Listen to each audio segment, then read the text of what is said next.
Ya. Nah sekarang ini jadi berapa? Tapi tidak ekuivalen dengan naik 8,3 ya Pak. Karena di sini dia ada faktor penyesuaian juga untuk peralatan segala macam, penggantian seragam, termasuk semua di sini.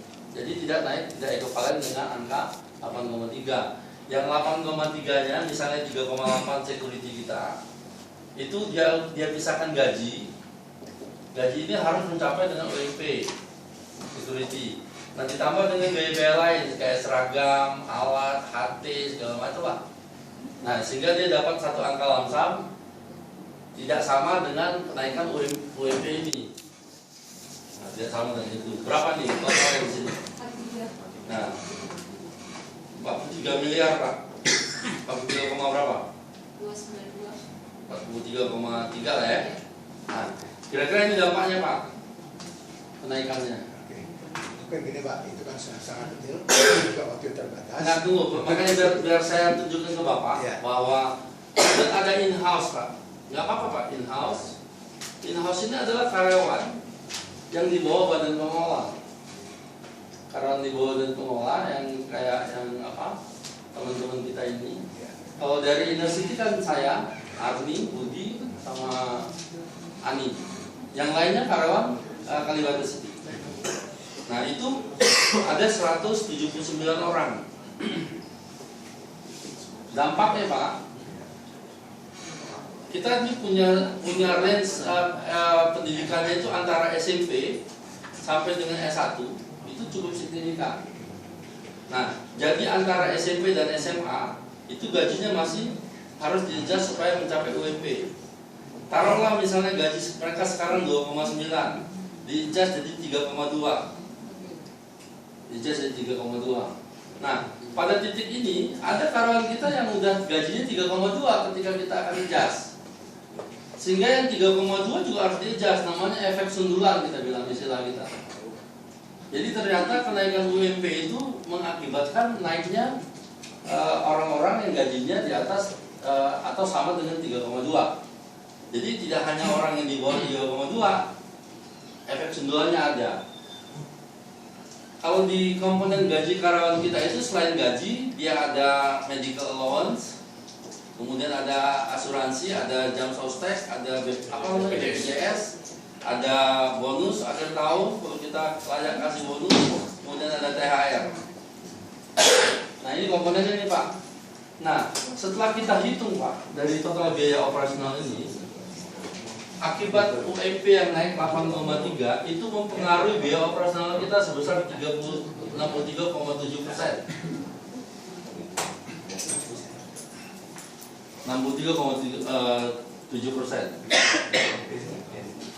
Jadi berapa kita punya total biaya operasional? 11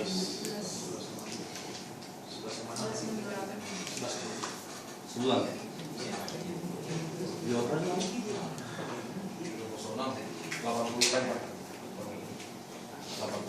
80 M. Jadi kalau total biaya operasional kita 80 M, nah itu pengaruhnya ke UMP sebesar 63,7%.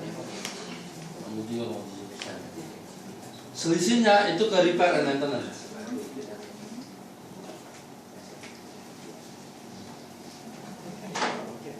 Pak, saya balik dulu ke sini sebentar. 80 M ini kalau saya masukin ke sini Pak, 80 M ini minus Pak. Ini minus. Saya udah nggak bisa naikin ini lagi. Saya udah nggak bisa naikin ini karena ini ditentukan oleh pemerintah. Saya nggak bisa naikin ini, saya nggak bisa naikin ini. Yang saya bisa naikin ini cuma IPL. Setelah kita hitung-hitung Pak, angkanya minusnya per meter persegi dengan kita punya NPP 383 635 meter persegi, ini 18 tower, itu dia sekitar 2,4 berapa? 2.400 something lah. 2478 lah berapa? Sehingga kita naikin di tahun 2017 supaya dia positif di angka minus di tahun 2016 apabila kita bertahan tidak menaikkan IPL. Kira-kira latar belakang itu Pak. biaya terbesarnya ini Pak. Sisanya adalah repair and maintenance. Pak, tahun 2017 dari 78 unit lift kita itu saya akan ganti wire rope. Wire rope-nya akan saya ganti. Ada 2 lift ya, yang kita mau ganti. Ini totalnya sekitar 500 juta Pak. Ternyata mengganti wire rope tidak selesai begitu aja Pak. Ada motor yang harus kita ganti, segala macam. Pak Bambang pasti tahu. Nah ini sekitar antara 700 juta sampai dengan 1 miliar. Terus tadi Arni cerita Pak tentang plumbing sistem kita. Di tahap 1 itu Pak, kita mau bongkar semua plumbing 7 tower itu kita mau bongkar. Itu sekitar 1,5 miliar totalnya. Karena dampaknya yang tadi Bapak Bambang bilang naik. Saya pernah diklaim di Sakura itu sampai ke lantai 7 Pak. Karena dia beku, gris itu beku. Disiplin teman-teman kita di ground floor itu jelek sekali. Nanti saya akan terapkan satu metode yang Bapak bisa lihat nanti bagaimana saya akan memberikan mereka punishment kalau mereka nggak mau ikutin pola kita. Dampaknya itu ke mereka, ke lantai atas. Ini kita akan bongkar. Ini sudah mulai kita kerjakan Pak. Sudah mulai kita kerjakan. 7 tower mana itu Pak? Semua tower di tsunami. Oh, Semua tower. Yang paling parah Gaharu dan Damar. Sekarang dibongkar ya, di sana. Di mana Ebon? Ebon yang kita bongkar. Kemudian apa lagi tadi? Saya pakaian saya dulu.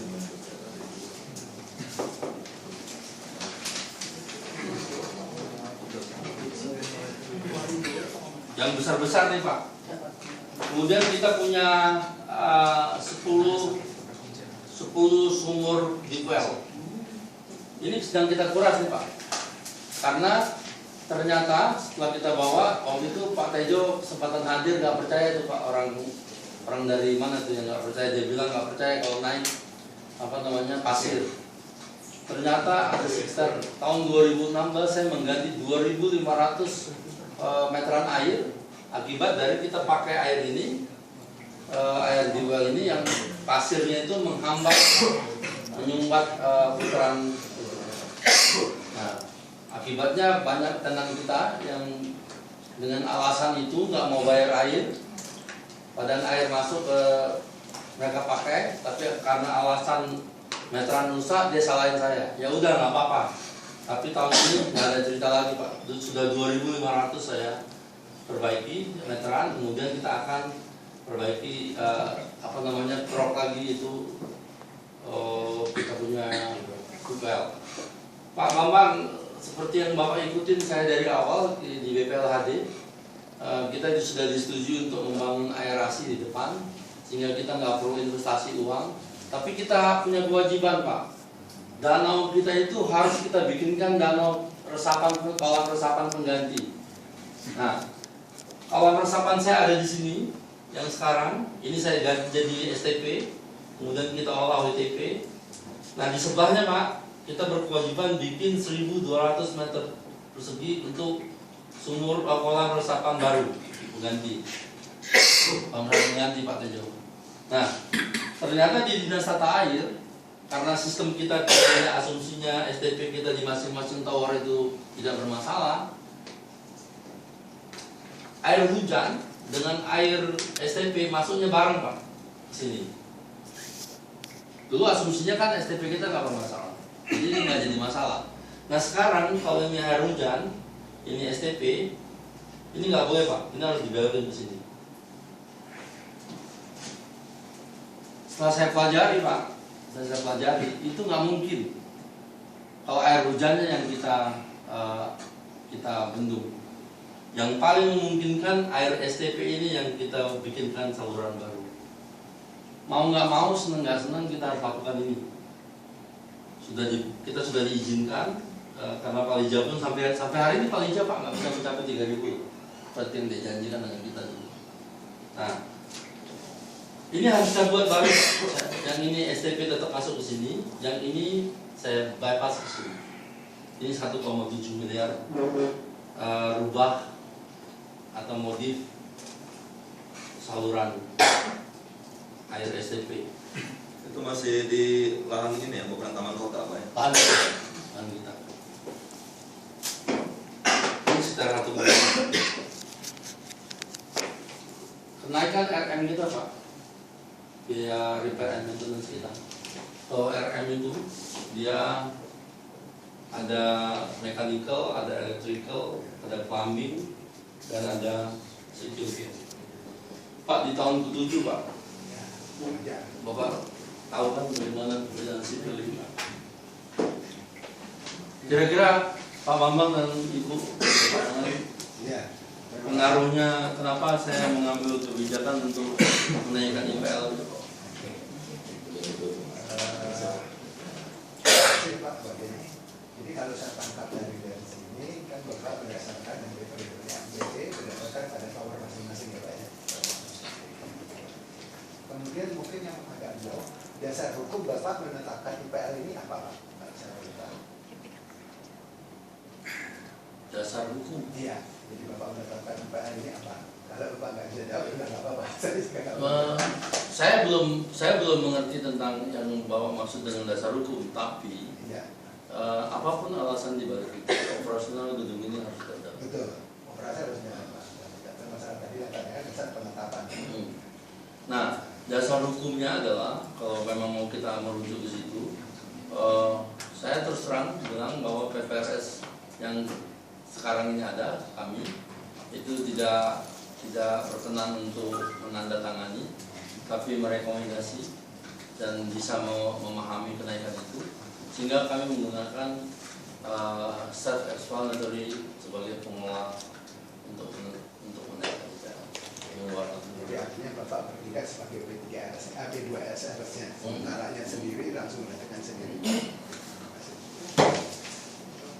Ya, karena waktunya sudah hampir pendek, saya rasa saya nggak bicara lebih banyak lagi, sebenarnya masih banyak bisa kita dalami Pak. Cuma terus terang saja, saya lagi kutak-kutik Pak. Ini saya melihat ada pendengar dalam bagian distribusi air. Di sana itu dijumlahkan sini, adanya bagian listrik dijumlahkan 380 rumusnya. Tapi kalau saya jumlah, kok dapatnya selalu 380. Jadi ada hal ini, tapi saya nggak mau perpanjang. Tidak apa-apa, nanti Bapak bisa Iya. cek. Tapi mungkin untuk Nanti ke finance. iya, ringkasnya kami sampaikan aja.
Ya.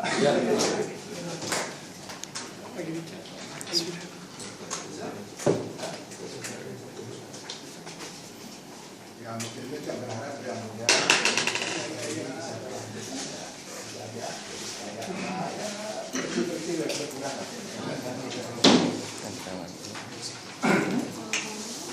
Tangan aturan.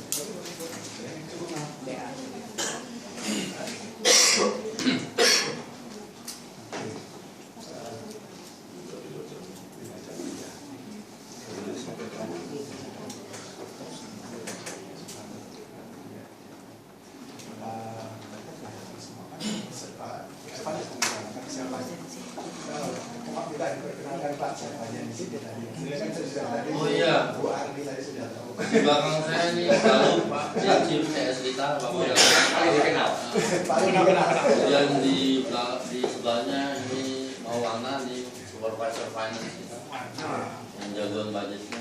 Ini Apri, dia deputinya si Galuh untuk pegang pelabuhan Pak. Kemudian ini dari SO kita. Kemudian tadi Pak Ucep yang lagi sudah bicara, Pak Taufik ini manajer engineering, dan Pak Taufik, Pak Christopher Sitompul. Nah, cocok aja Pak, saudaranya tuh. Baguslah kalau kita main di pengadilan. Pak Christopher Sitompul ini chief engineer Pak. Kemudian itu supervisor ya dari CS. Kemudian Aryan Pak, ini koordinator safety kita. Tadi Ani ini sudah saya buka, ini dokumentasi. Itu Pak, Bambang, itu Bapak Ibu.